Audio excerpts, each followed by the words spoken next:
why I stand here today. So thank you all for that.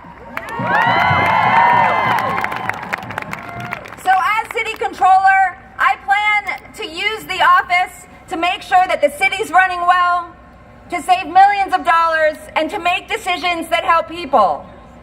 As an elected official, I will raise my voice to stand up for women. Woo! Yes! For gender equality. And for a diverse and inclusive society. Philadelphia has never had a woman mayor. Pennsylvania has never had a woman governor. So far. Pennsylvania has never had a female senator. Woo!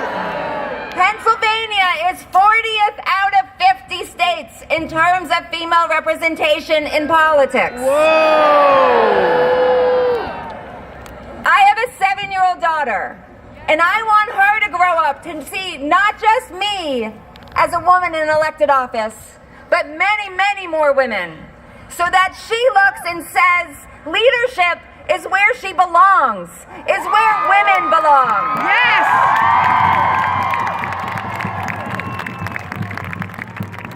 Our voices are important. And when you look at what has happened this past year, the Me Too movement, our activism, women running for office at an unprecedented rate, you will see that when we resist and persist, we rise. When you see a wrong in the world, stand up and resist. When someone tells you that you can't or it isn't your place, stand up and persist. When someone tells you that the system is stacked against you or why bother, you need to take action. We must be bold and we must be brave. We must stand up and fight together for the city we believe in, for the state and for the country. We can do this together. We must stand up, rise, and we will be strong together. Thank you.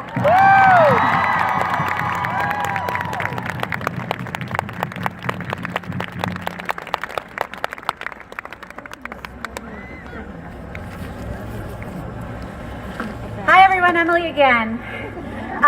So I don't know if Beth mentioned this, and I apologize if I'm repeating, but I would like to give an extra special thank you to Rebecca. She's getting married today. Congratulations, Rebecca.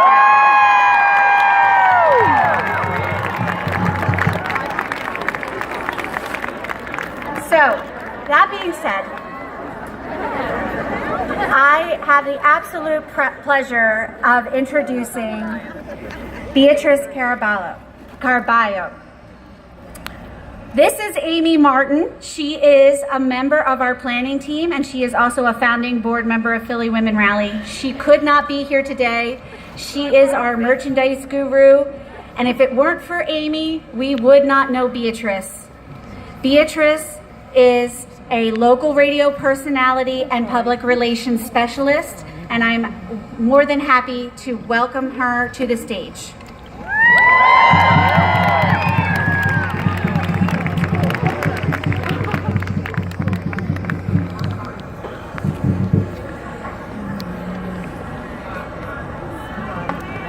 Philadelphia!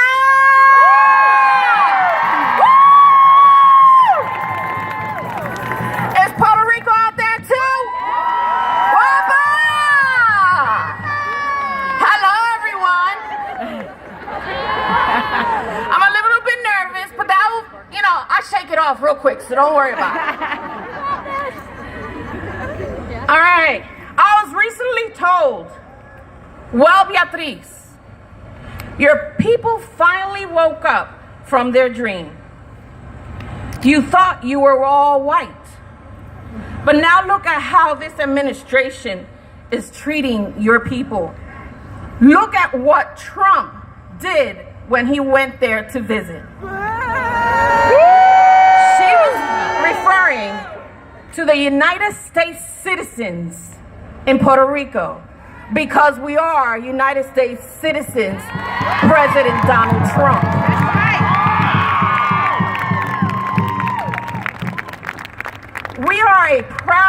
people with much dignity. We have fought far too long for our rights with little to no voice or no voice at all. We are hardworking, dedicated, and professional. We know very well who we are and what we are. We also know we are the ones considered to be the brown people. We're not brown people, we're Latinos from Puerto Rico. We know very well how legislation and regulations have been placed upon us to restrict our own economic growth.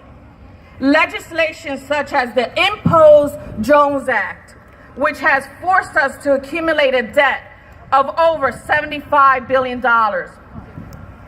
On September 5th, 2017, Hurricane Irma, a Category 4 with winds of 115 miles per hour, and 15 days later, not even recovering from Irma, Hurricane Maria, a Category 5 of winds of 155 miles per hour, struck with full force our island of Puerto Rico, Vieques, Culebra, and the Virgin Islands, all of which are territories of the United States of America.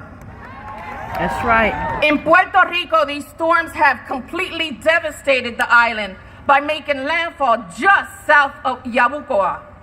More than 1.5 million people still remain without light.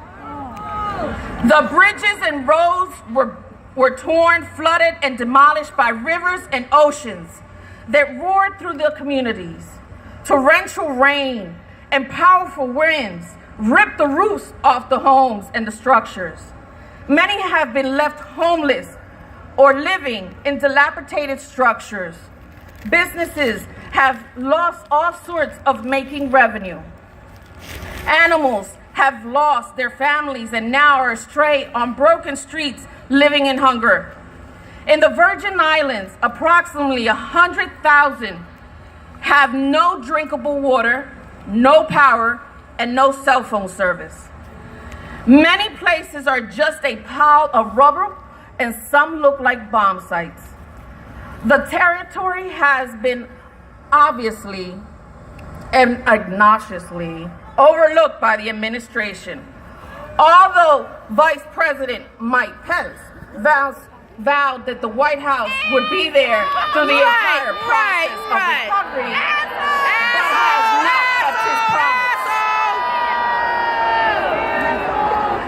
As of December 8th, in Puerto Rico, do you know what the death toll is? The real number is 1,052 people. In the Virgin Islands, it's 30. The administration says it's only 64. Wow. That number keeps rising. Puerto Rico and the Virgin Islands have become a large legislation and economical argument within the administration and legislative branches.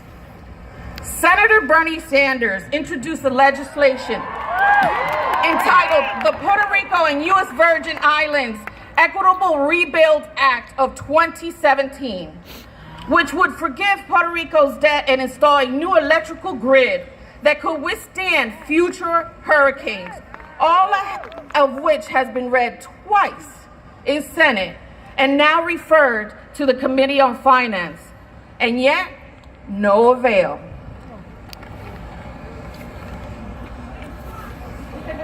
Terribly, I agree. The administration has removed all their assistance, leaving many people vulnerable and inaccessible by roads to die. Inaccessible because our homes are built on cliffs, on mountains, and these people cannot come down from those mountains, and we need to find ways to get to them so that we can provide them with food and medical supplies and whatever else they need.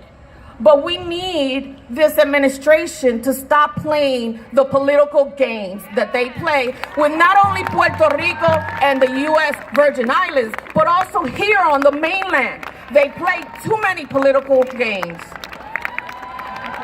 Woo! People on the island are still in need of food supplies, medical supplies, electricity, and clean water. More people will continue to die. President Trump, more people will continue to die unless you stop playing these games.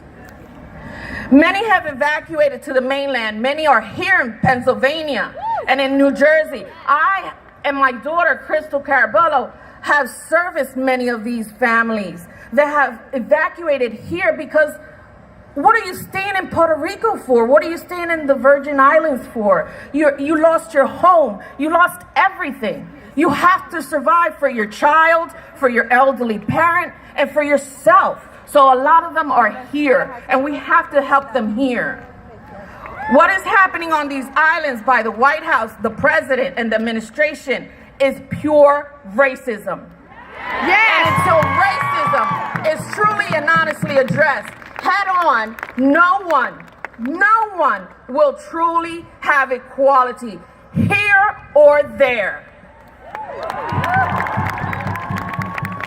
I want to thank my friend Helen from New York for giving me that comment that I read in the beginning of my speech. Because if it wasn't for her, I wouldn't have shaken my head, and my first reaction, and I'm going to tell all the blacks and Latinas here, our first reaction is defensive. We cannot always be so defensive. We have to listen, because my black friend told me, look in the mirror. And not because I think I'm white. I'm black and I'm proud of it. I'm black and I'm proud of it. Yo soy negra jíbara de Puerto Rico. And I'm proud of it. We have to work together to stop all the racism, to stop all the hatred that seems to have been coming out since his campaign started. Yes, It has to stop. We resist. As women, we must never allow the momentum of this Women's March to fade away and allow the administration to believe they are doing the right thing for the people here and all over the world. Resist the constant demonstration of lack of leadership. We persist. As women, we have the power and numbers to make the change. Look at all the women here. Look at all the women on Facebook that are watching us now. Women can bring about the much needed help for Puerto Rico and the Virgin Islands. Persist in demanding policy be implemented to better the quality of life for all, regardless race, religion, color, or financial background. Revive the voices of all women, regardless of race, nationwide, must continue to rise louder above the devastating hardship we face daily, forced upon us by the White House administration, Senate, Congress, and society itself. Rise together to witness positive outcomes of our struggles. I love you, Philadelphia!